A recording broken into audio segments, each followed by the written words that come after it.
kita tidak terpengaruh. Tetapi ketika logika Anda bengkok, mari kita berdebat kan. Di konten bokep ada kita mengubah paradigma yang awalnya Jamet dan teman-teman. Ada salah satu komentar yang mengatakan yang itu loh yang viral, yang Jamet yang mengatakan ini kok Jamet terus.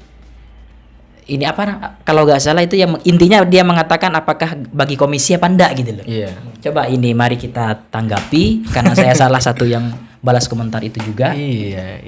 Jadi kebanyakan orang sekadang ngerti konsep umumnya tapi nggak tahu detailnya. Gitu. Ya, maksud saya itu sebenarnya nggak perlu ditanggapi sebenarnya. Iya. Karena dari sekian ribu komentar itu kalau saya persentasekan itu, jadi sebenarnya 90% orang berterima kasih terhadap konten Jamet sebenarnya. Betul, iya. Ya. 90% berterima kasih, hanya 10% aja.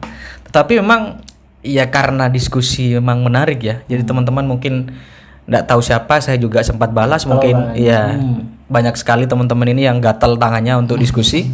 Jadi mungkin Ahsin pernah membalas, Holis pernah membalas, saya juga pernah membalas. Jadi pada dasarnya kan begini.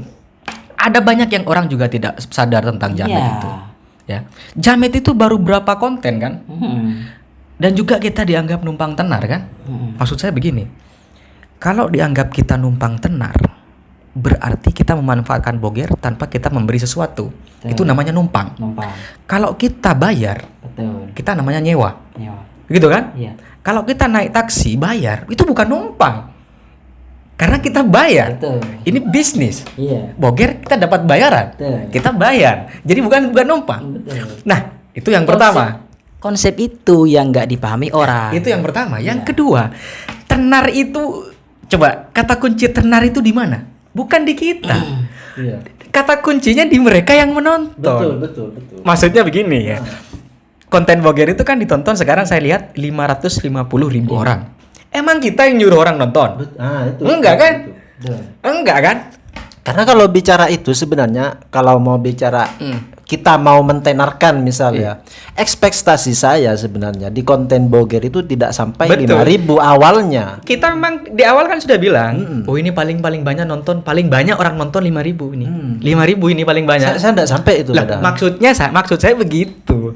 Jadi kalau kita awal saja ekspektasinya 5.000 orang yang nonton konten boger, kemudian menjadi 550.000 ini, kita saja nggak tahu ini 550.000 ini dari mana. Iya. Gitu. Betul itu. Iya.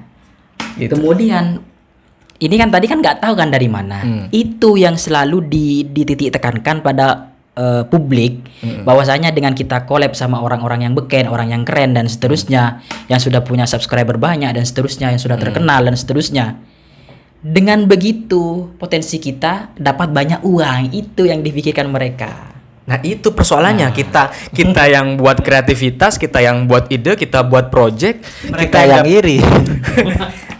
Makanya saya katakan itu hanya 10% mungkin dari 90%. Dari 100% penonton PM tentang boger, mungkin 10% itu aja orang yang memang agak sinis ke kita gitu. Ya dan itu tidak ada persoalan sama sekali begitu kan. Cuman kalau disebut numpang tenar, itu jelas nggak masuk akal. Kenapa? Itu yang tadi yang dua hal tadi. Yang ketiga, boger ini udah di podcast orang sebelum kita.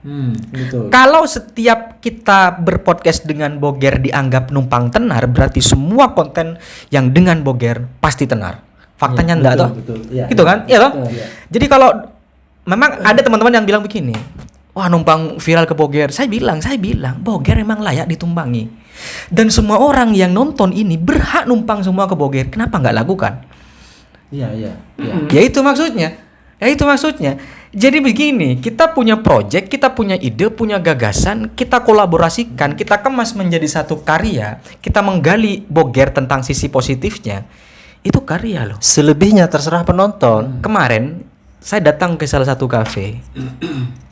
Pelayannya ketemu saya, "Mas, terima kasih atas konten sampean dengan boger. Saya yang awalnya benci kepada boger akhirnya tahu." Dan 90% di konten boger banyak orang respect, terima kasih. Betul. Memang ada yang hanya nyinyirin mungkin 10% dan itu kita tanggapi dan sekarang kita tanggapi melalui video ini. Sekali lagi kita tidak terpengaruh.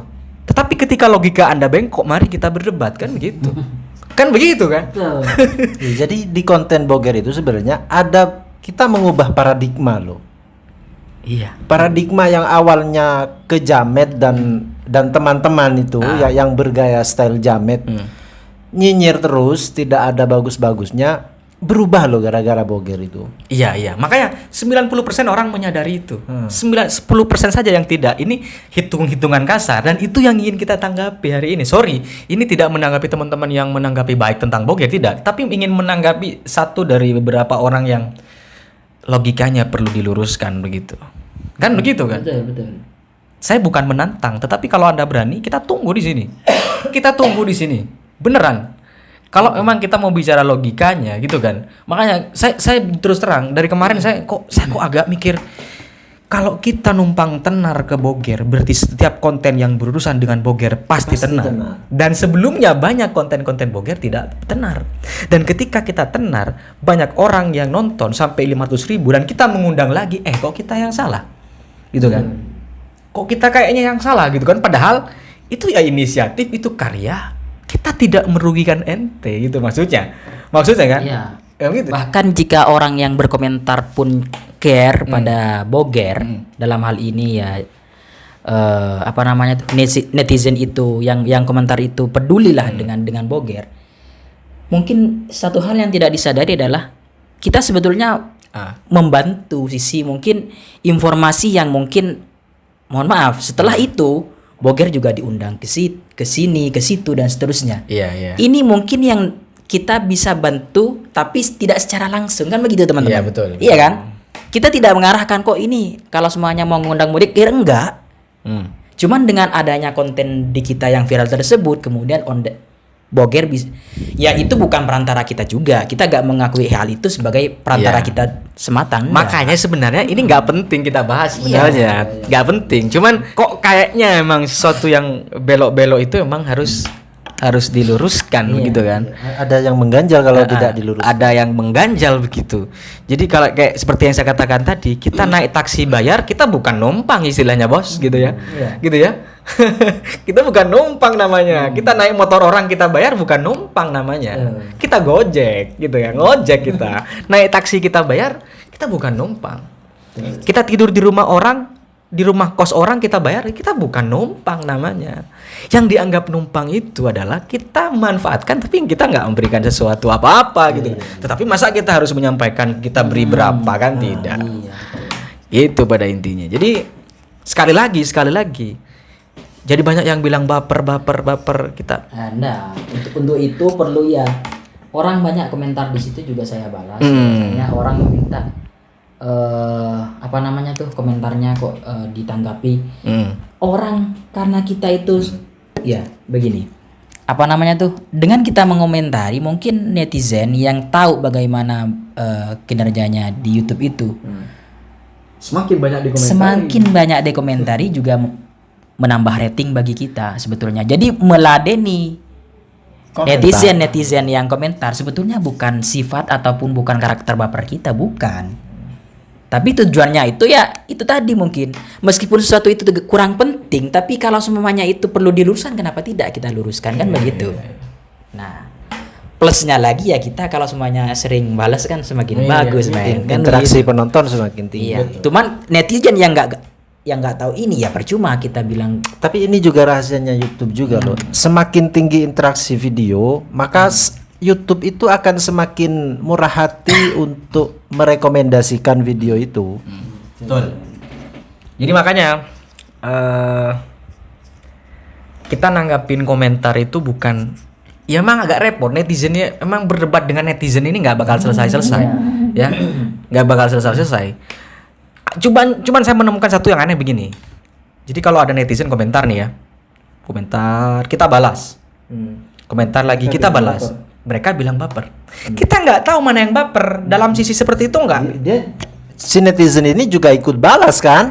Iya, kalau setiap membalas disebut baper, berarti Netizen netizen juga baper. Nah, itu maksud Kenapa saya. cuma kita yang jadi tersangka baper kan? Itu Begitu. maksudnya bilang komentar saya yang balas di komentar tersebut. Intinya kebanyakan netizen ketika ada respon yang mencolok mungkin itu selalu dianggap dan dinilai baper. Iya, padahal kita sendiri membalasnya bukan dalam hal untuk baper, tapi ada tujuan-tujuan tertentu yang salah satunya itu adalah memberikan yang kurang paham mungkin perlu diluruskan dan seterusnya. Cuman bagaimanapun bentuknya kalau sudah berhubungan dengan orang yang kurang paham, tetap saja itu dibilang baper kan begitu. Dibilang baper atau tidak sebenarnya tidak masalah Iya, bagi nggak kita masalah. kan begitu. Tapi yang jelas kita berterima kasih. Tuh. Mau haters, mau lovers gitu kan. Lover. Jadi intinya Subscriber. iya, intinya kita semua terima kasih. Yang komentar jelek, komentar bagus, intinya terima kasih. Kalian sudah menciptakan demokrasi YouTube kita, gitu kan ya. Menciptakan demokrasi kita. Jadi kalian sebagai subscriber adalah masyarakat yang dari energi kalian subscribe, yang dari kalian kita olah menjadi konten semangat di kita. Kemudian juga kembali akhirnya kepada subscriber yang menonton. Jadi intinya haters, lovers dan seterusnya kita terima kasih. Komentar-komentar kalian yang negatif itu tidak ada persoalan sama sekali. Tidak ada ruginya, tidak ada ruginya. Kami tidak baper. Bahkan Ya maksudnya ke kita mau komentarin senegatif apapun itu nggak ada ruginya ke ini. Ke saya itu, ke kita itu nggak ada ruginya sama sekali. Kalau Nggak saya ada sama sekali. internal locus of control aja. Iya, ya maksudnya itu seperti itu. Tapi memang teman-teman admin itu memang gatal ya. Jadi ada kadang saya yang balas, kadang ini yang balas. Ya sesempat saja kita. Jadi memang kalau pertanyaannya kenapa semua komentar kita balas sih, ya karena kita yang memang komentar juga bukan satu orang. Tapi sebenarnya kita komen-komenan dengan netizen itu jadi itu hiburan alternatif juga loh. Jadi di YouTube itu mereka tidak hanya memperhatikan video, tapi komentar juga kan. Tapi itu juga hiburan. ya betul. Cuman ingin saya sampaikan sesuatu yang tidak baik di komentar itu adalah pandangan yang fanatik itu yang nggak bagus. Jadi kalau sifatnya belum diketahui jangan langsung bilang dan seterusnya itu nggak bagus. Dan bagaimanapun bentuknya kalau itu perlu kita tanggapi ya kita akan semaksimal mungkin untuk menanggapi. Iya. Makanya kembali kepada prinsip tadi di awal, komentar negatif itu tidak sama sekali merugikan kepada kita. Artinya kalau berbicara kepada pribadi nggak ada persoalan gitu. Jangankan komentar negatif, masukan dan saran jadi PR bagi kita. Betul. Gitu. Kemarin kan juga ada yang komentar unfollow aja lah. Ya silakan, gitu kan. Ini demokrasi gitu kan. Kita ini dipilih oleh kalian ini, dipilih untuk dipencet tombolnya kan begitu kan. Kan begitu. Jadi kita ini demokrasi aja kita kan. Teman-teman yang suka terhadap pemikiran kita ya sudah silakan teman-teman merapat. Yang merasa tidak sesuai lagi ya mereka bisa kembali lagi kepada pilihan awalnya. Karena sekali lagi prinsip kita adalah YouTube adalah demokrasi bagi kita. Dari subscriber oleh subscriber kembali berubah konten kepada subscriber. Kan begitu.